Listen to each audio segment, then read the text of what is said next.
Assalamualaikum warahmatullahi wabarakatuh. Terima kasih kepada teman-teman yang sudah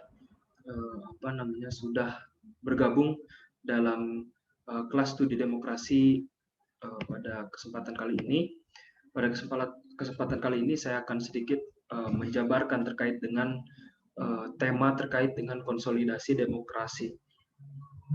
Nah, secara pengertian konsolidasi demokrasi dimulai dengan sebuah negosiasi yang hendak mempromosikan sebuah sistem atau mempromosikan sebuah aturan main baru dibandingkan dengan merusak sistem yang lama seperti itu. Lalu struktur dan prosedur politik yang berlangsung selama proses transisi ini semakin dimantapkan, lalu semakin diinternalisasikan, lalu semakin diabsahkan, semakin diperbaiki untuk dapat menciptakan proses konsolidasi yang akan menciptakan demokrasi yang seutuhnya. Lalu proses konsolidasi juga diakhiri dengan penetapan sistem demokrasi secara operasional, dan ia juga akan memperoleh kredibilitas di hadapan masyarakat dan negara. Maksudnya ialah semakin demokrasi itu terkonsolidasi, maka akan menciptakan kepercayaan, baik itu kepercayaan dari masyarakat maupun dari negara-negara seperti itu. Nah, lalu konsolidasi demokrasi juga tidak hanya merupakan proses politik yang terjadi pada level prosedural ataupun level lembaga-lembaga politik, tetapi juga pada level masyarakat. Nah, demokrasi yang terkonsolidasi bila aktor-aktor politik, partai politik, kelompok kepentingan, dan lainnya menganggap bahwa tindakan demokratis sebagai alat atau sebagai alternatif utama untuk meraih kekuasaan, dan tidak ada aktor atau kelompok yang mempunyai klaim veto terhadap tindakan pembuat keputusan yang sudah terpilih secara demokratis. Maksudnya ialah demokrasi yang terkonsolidasi itu menciptakan sebuah tatanan pemerintahan yang juga terpilih dari hal-hal yang demokratis, dan tidak ada satu kelompok pun yang memiliki hak veto atau klaim veto untuk dapat menghancurkan atau untuk dapat menggagalkan keputusan yang sudah terpilih secara demokratis. Nah, lalu terdapat beberapa indikator konsolidasi demokrasi. Juan Linz dan Alfred Stepan menjelaskan bahwa ada 5 indikator utama yang secara simultan dalam proses konsolidasi demokrasi itu terjadi. Yang pertama, masyarakat politik yang relatif mandiri dan bermakna. Yang kedua, ada tumbuhnya kehidupan masyarakat sipil yang bebas, mandiri, dan semarak. Yang ketiga, birokrasi negara yang bisa dipakai atau usable oleh pemerintah demokratis yang baru. Lalu juga ada rule of law atau kebijakan yang memberi jaminan legal bagi kebebasan warga negara dan tumbuhnya kehidupan asosiasional atau kelompok yang independen. Yang kelima ialah institusionalisasi masyarakat ekonomi.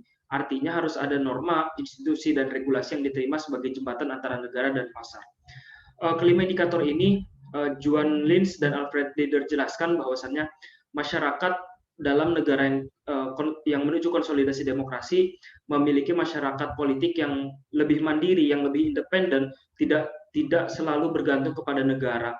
Lalu juga masyarakat juga memiliki kelompok-kelompok kecil atau masyarakat sipil yang memiliki kebebasan, yang memiliki kemandirian dan semarak untuk dapat untuk dapat memperjuangkan hak dari masyarakat itu sendiri. Lalu juga ada birokrasi yang semakin baik, birokrasi yang lebih demokratis, lebih terbuka, lebih bisa dikritisi, dan didukung oleh penerapan rule of law atau penerapan peraturan yang itu tidak mendiskriminasi satu pihak seperti itu. Dan yang terakhir ialah adanya institusi dan regulasi yang diterima oleh seluruh stakeholder sebagai jembatan antara negara dan pasar.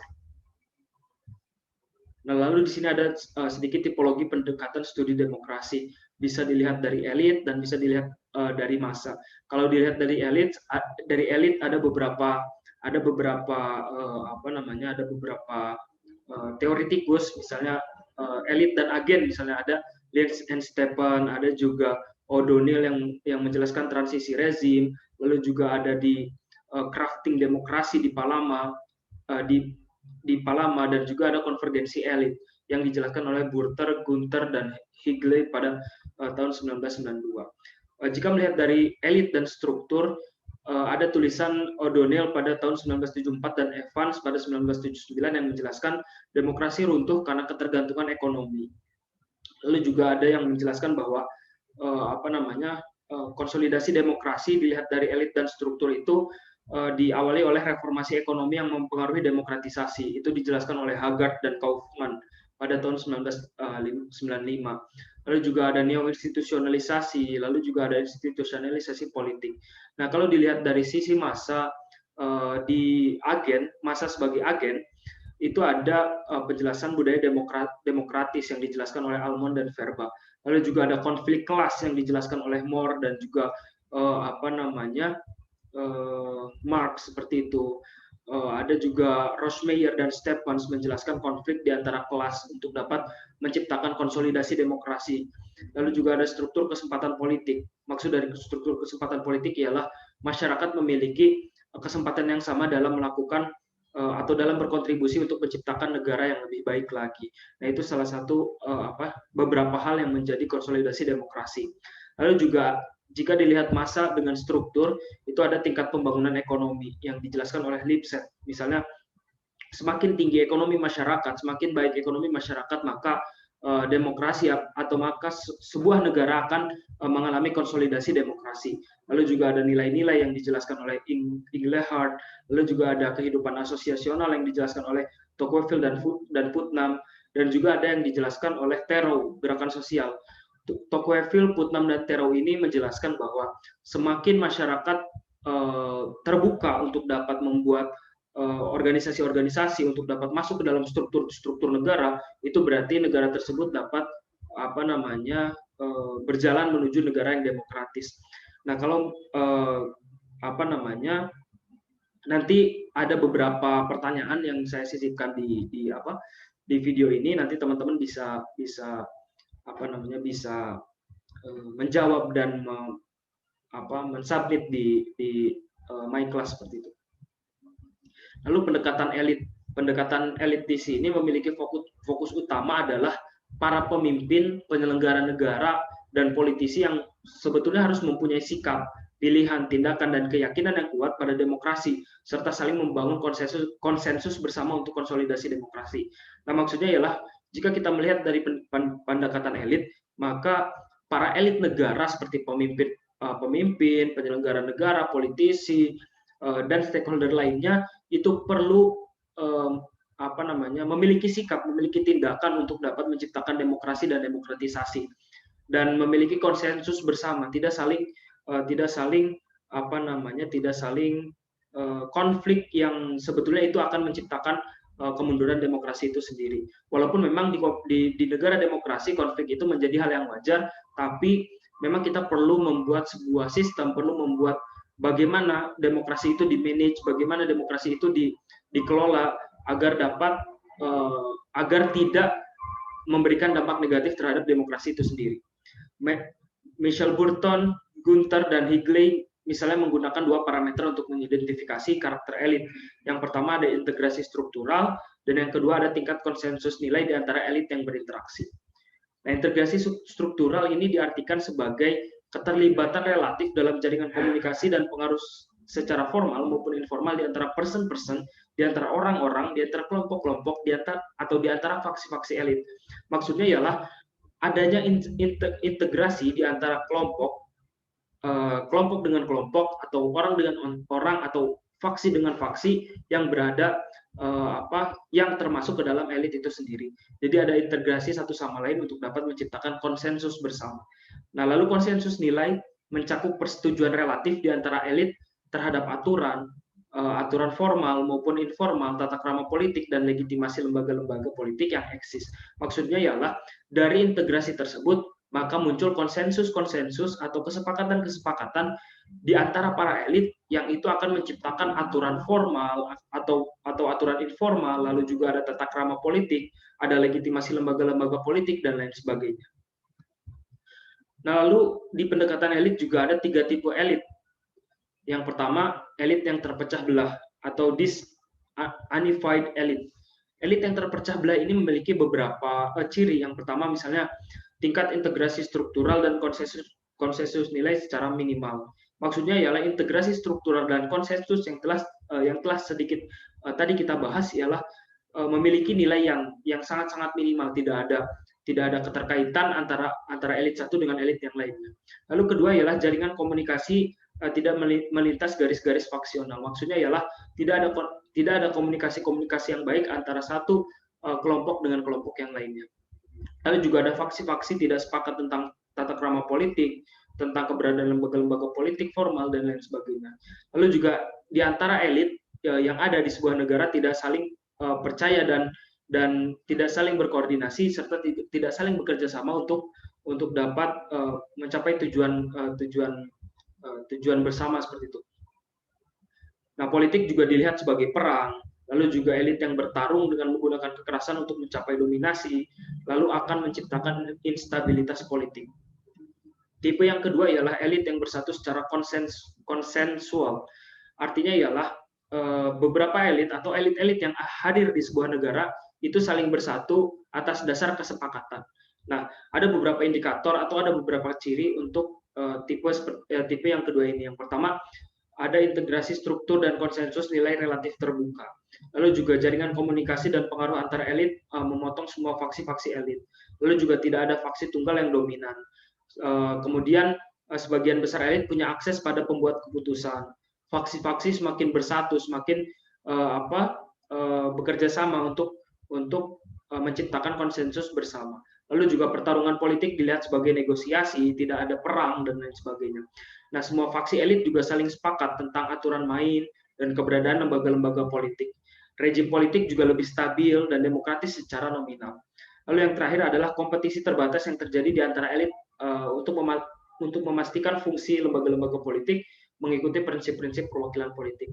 Artinya bahwa elit yang bersatu secara konsensual ini terjadi ketika beberapa kelompok elit itu saling bersatu, saling memiliki kesepakatan, saling percaya satu sama lain, dan politik dilihat tidak sebagai konflik, tapi sebagai negosiasi. Nah, pendekatan yang ketiga atau tipe yang ketiga ialah elit yang bersatu secara ideologi atau ideologically unified elite. Ada beberapa indikator juga yang mencirikan elit yang bersatu secara ideologi. Misalnya, integrasi struktural dan konsensus nilai tampak monolitik atau hanya satu kepercayaan, hanya satu ideologi. Lalu juga jaringan komunikasi elit memotong semua faksi elit tapi tersentralisasi pada faksi yang dominan atau pada kelompok yang dominan atau pada partai yang dominan. Konsensus nilai seragam, dalam arti elit tidak mengekspresikan secara terbuka ketidaksepakatan ideologisnya. Lalu juga rezim yang dihasilkan relatif stabil, tidak terjadi ketidakteraturan dan pengambil alihan kekuasaan yang dipaksakan, lalu juga kekuasaan eksekutif ditransfer secara damai, dan yang terakhir lembaga politik secara formal, demokratis, tetapi ketiadaan kompetisi publik untuk menggalang dukungan massa di antara elit bisa mengakibatkan ketiadaan demokrasi prosedural. Maksudnya ialah pada tipologi yang ketiga ini atau pada tipe yang ketiga ini, elit memang saling bersatu, tapi bersatu karena sebuah ideologi yang sama, karena sebuah monolitik. Lalu juga jaringan komunikasi yang dilakukan oleh elit ke beberapa kelompok lainnya itu dilakukan, namun ternyata tetap dominan pada satu kelompok. Jadi ada satu kelompok yang memang menguasai seperti itu, menguasai dari seluruh elemen kenegaraan seperti itu. Nah, itu juga disebut sebagai rezim. Nah, tapi memang di keadaan seperti ini ada keteraturan, namun ketiadaan kompetisi publik. Maksudnya ialah ada keteraturan di dalam bernegara, namun tidak ada kompetisi yang diciptakan dari elit-elit atau dari kelompok-kelompok kecil lainnya seperti itu. Jadi kelompok-kelompok kecil lebih bergantung pada kelompok yang lebih besar. Nah, dari situlah ini akan membuat sebuah atau beberapa output, teman-teman. Misalnya elit dan massa melakukan tekanan untuk perubahan. Nah, lalu outputnya ialah rezim otoriter runtuh. Nah, dari elit dan massa melakukan tekanan untuk perubahan, misalnya naik ke atas, penyelesaian elit demokratisasi massa. Maksudnya ialah elit-elit yang yang menginginkan perubahan, yang menginginkan konsolidasi demokrasi dengan bergabung dengan masyarakat itu memiliki kesepakatan di antara mereka, dan hal tersebut akan menciptakan stabilisasi dan institusionalisasi yang akhirnya akan menciptakan demokrasi yang terkonsolidasi. Nah, lalu jika bergeser ke sebelah kanan, tidak ada penyelesaian di elit, tapi massa semakin semakin menginginkan perubahan, semakin menekan, maka ada juga dampaknya, yaitu ada polarisasi elit, polarisasi massa, yang sebetulnya itu akan menciptakan demokrasi yang tidak terkonsolidasi, lalu juga ada demokrasi yang semu, dan ada pembalikan ke rezim otoritarian. Nah, yang ingin saya tanyakan ke teman-teman, mungkin nanti bisa dijawab, bagaimana keadaan Indonesia saat ini? Apakah Indonesia saat ini bisa dikatakan tergolong ke dalam demokrasi yang terkonsolidasi, atau bahkan demokrasi yang tidak terkonsolidasi, atau bahkan demokrasi yang semu, atau bahkan akan kembali ke rezim otoriter seperti itu? Nah, nanti teman-teman bisa menjawab dan dan disampaikan di my class. Nah, lalu ada namanya konvergensi elit. Nah, konvergensi elit ini diartikan sebagai elit mencapai kesepakatan atau mengakhiri konflik di antara mereka, di antara elit. Nah, lalu mereka akan menjadi bagian dari institusionalisasi politik, akan menjadi bagian dari organisasi-organisasi politik. Nah, institusionalisasi politik juga mencakup agenda konstitusi dan menciptakan prosedur kelembagaan yang baru, prosedur kelembagaan yang kondusif, dan prosedur kelembagaan yang lebih demokratis. Butir-butir kesepakatan dan dalam konvergensi elit dimasukkan dalam aturan main politik. Nah, maksudnya ialah di konvergensi elit ini, elit mencapai sebuah kesepakatan untuk mengakhiri konflik, dan mereka membuat sebuah butir-butir kesepakatan yang nantinya biasanya dimasukkan ke dalam regulasi, ke dalam aturan main politik. Nah, institusionalisasi, ada 3 kategori institusionalisasi, institusionalisasi politik khususnya. Yang pertama ada institusi eksekutif negara, yang biasa kita artikan sebagai lembaga kepresidenan, sistem pemerintahan, birokrasi, dan juga militer. Dan yang kedua ada institusi perwakilan, misalnya ada parlemen, partai politik, serta pemilihan umum. Dan yang terakhir ada lembaga peradilan dan sistem hukum. Nah, pendekatan yang berpusat pada masyarakat itu biasanya